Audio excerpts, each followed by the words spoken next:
สบายดีพี่น้องมัดขู่ทุกคนเด้อจัดออเดอร์ให้ปัญญาโงก่อน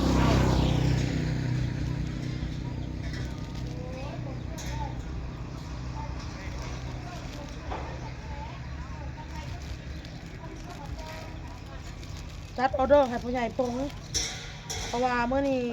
มีออเดอร์จากมนเด้อพี่น้องเด้อปัญญาใจดีเนาะพี่น้องเนาะบ้านอิตาลีเนาะอิตาลีโอ้เราอยู่อิตาลีก็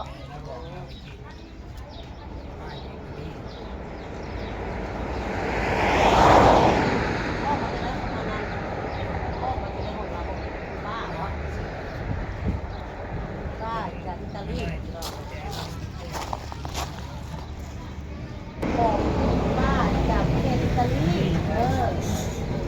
คนสั่งออเดอร์น้ำให้เด็กๆมาต้มขนมแบบเด็กจัดออเดอร์ปัญญาโง200 บาทพี่น้องเพราะว่านี่อันออเดอร์จากมนเด้อพี่น้องเด้อจากป้าเพิ่นอยู่อิตาลีเด้อแล้วก็ขอบมุกขอบใจหลายๆเด้อขอให้เพิ่นมีสุขภาพร่างกายแข็งแรงขอให้เพิ่นมีแต่ความสุขความเจริญ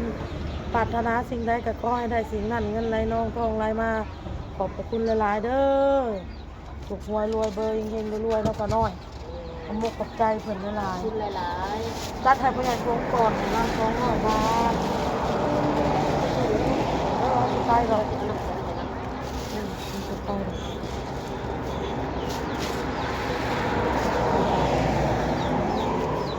พักนี่จัดทุ่งเดียวตัวบะแจ่วนี่ให้เราแจ่วให้เรา2 ถุงเนี่ยแจ่วให้เรา2 ถุงพักให้เราไม่หนาว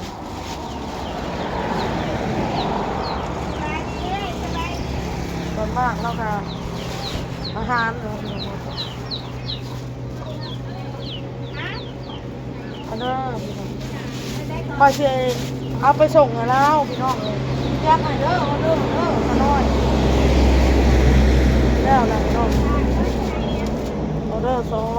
200ปัญญาโงได้เรียบร้อย2 คนพี่น้อง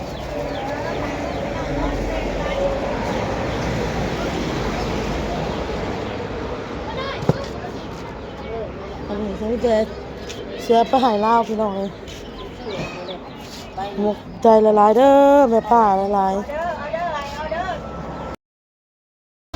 บาดนี้พี่น้องพอกันสิมาจัดออเดอร์ที่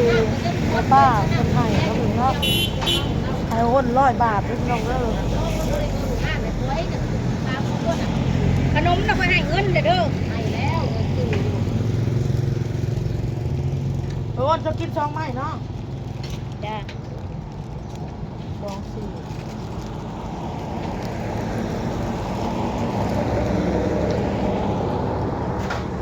4ให้พี่คน100 บาทเอาบ่แจ่วเอาบ่พักลูกชิ้นเอาบ่แจ่วเอาบ่พัก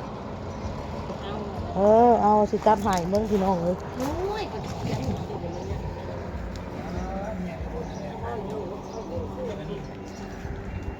ตั้งนี่ล่ะ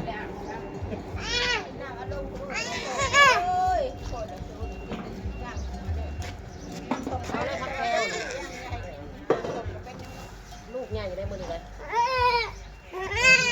ที่เนี่ยเนี่ยมันก็ขึ้นมาเบิดดอกอ้าวเข้าบ้านแม่ลูกโอ้ใครแต่บ่มีรถ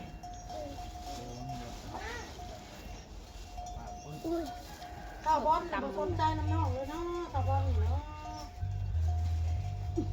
ควรซื้อแก้วกับผักมึงน้ำเด้อ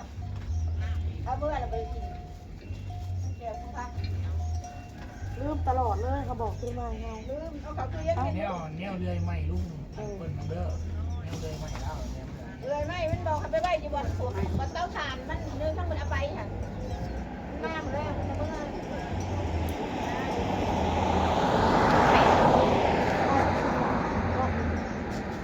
นางอันนี้เอาตูไก่น้ำบ้าหรือว่าเป็นลูกชิ้น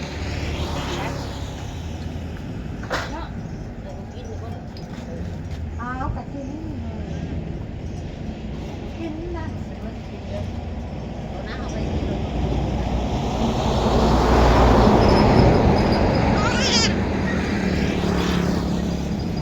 ได้ออเดอร์ให้อ้น100 บาทพ่อใหญ่พง100 บาทเดี๋ยวเอามนเรามาตำพี่น้องเอ้ยถ้าตำเพราะว่าเอามนเราจะเอาตำไปพ่อใหญ่พงนำอ้นสิเป็นคนเอาไปส่งให้พ่อใหญ่พง ขอบใจจ้า อยู่ไสเกาะอิตาลีอยู่อิตาลีอ๋อ ประกาศหากระโปงเด้อนี่อย่าประกาศ เพราะว่าหยอกนะอันนี้มันคืออะไรประกาศตามหานางขันเทวายังไงเพิ่นว่าอายุ35 ปีบ่ ความสูงก็143พิษเขา148แล้ว แล้วก็มีการอันบ่มักสร้างสรรค์ยังไงบ่มักกินเหล้ากินเบียร์ตัว บ่แม่นเพิ่นสร้างสรรค์กินเหล้ากินเบียร์เมื่อคืนนี้เพิ่นเลยแห้งแล้วก็เลยสูญหาย สร้างเห็ดเนาะเอาวะหยอกนะว่าพี่เพิ่นค่ะประมวลเพิ่นตำเสียไปให้เป็นไงโปงคนก็เลยสิตัดออเดอร์ไปให้สร้างเนาะที่เป็นเห็ดนี่สร้างนี่สร้างเป็นเห็ดเรียกเป็นอาหารพี่น้อยออกกดเราก็ได้กินตลอดกินดุมื้อเช้านี้ก็ได้ออเดอร์จากไอ้มนเอาตำเขียวตำเผื่อเราตำแล้วพอดีจะไปให้สร้างก่อน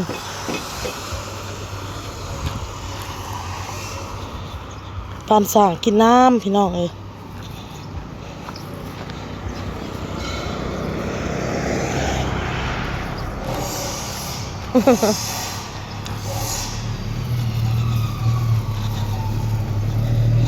มีออเดอร์มาให้เด้อสั่งเลยทำงานกินเด้อสั่งเผ็ดเวียกนี่นะพี่น้องตันเพิ่นกินเราจะลงไปให้พ่อใหญ่พงต่อด้วยพี่น้องเหลือเล็กน้อยแล้วห้องเฮียนกาเสไปแจกกับผักน้องพี่น้องวันที่26ผมวันที่26มื้อนี้วันที่19แม่งอีกอาทิตย์หนึ่งห้องเฮียนจะได้เปิดเฮาก็เลยสิแจกเล็กๆเล็กน้อยแหละน้องถอกน้องท้องน้องบอลนี่แหละกินแหละค่ะให้สร้างน้ำแน่ให้พ่อใหญ่พงน้ำแน่ป้าทกป้าทกไปจุ๊บจ้ะไปจุ๊บจ้ะเดี๋ยวซี่ไปซี่ยังลูกป้าไปซี่อีกเอาซี่อีกอะไรซี่ตัวได้บัตรนี่ซี่ตัวได้บัตรนี่ซี่ตัวนั้นบ่ซี่ตัวนั้นบ่มื้อนี้หวยลาวเลยลูกมื้อนี้หวยลาวได้เอาไปซี่นี่ลูกซี่เอาไปใส่ล่ะเอาซี่เลยไหมโต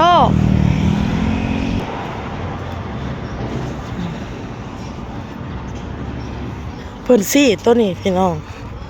มันอยู่ในระหว่างกลางตัวนี้บ่หรือตัวนี้บ่ตัวใดอ้นผัดมือเพิ่นบอกเลขไทยอ้นบ่ได้สนใจนะหน้าที่ก็ซื้อทางหน้า028998เนาะแล้วก็มาปิ้นเอาทางกลางนั่นแน่แม่นบ่อันนี้บ่ได้สนใจพี่น้องเอาตัวพี่เลย8998ตัวนั้นซี่อีกละซี่ลูกมันยังลูก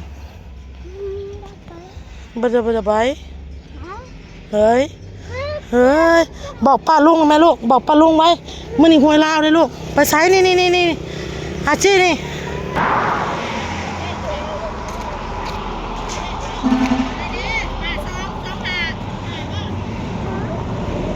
แล้วบอกบอลตัวไหนลูกอันไหนตัวไหนซี่ดี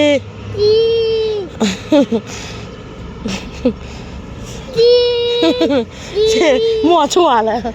น้องออโต้บอกเด้อพี่น้องเอ้ยแปรเอาเบิ่งเอาเฮาจะเบิ่งบ่เป็นแปรบ่เป็นใดFC ถูกน้ำลายคนใดเมื่อกี้นี่ค่ะเอาน้องไปเลยลูกไปแม่ไปเอาน้องมา มันสี่ตรงเลขกลางเลข3กับเลข0เลข1นี่นะแล้วมันจักมันสี่มั่วซั่วเลยให้สี่แห้งสี่มั่วซั่ว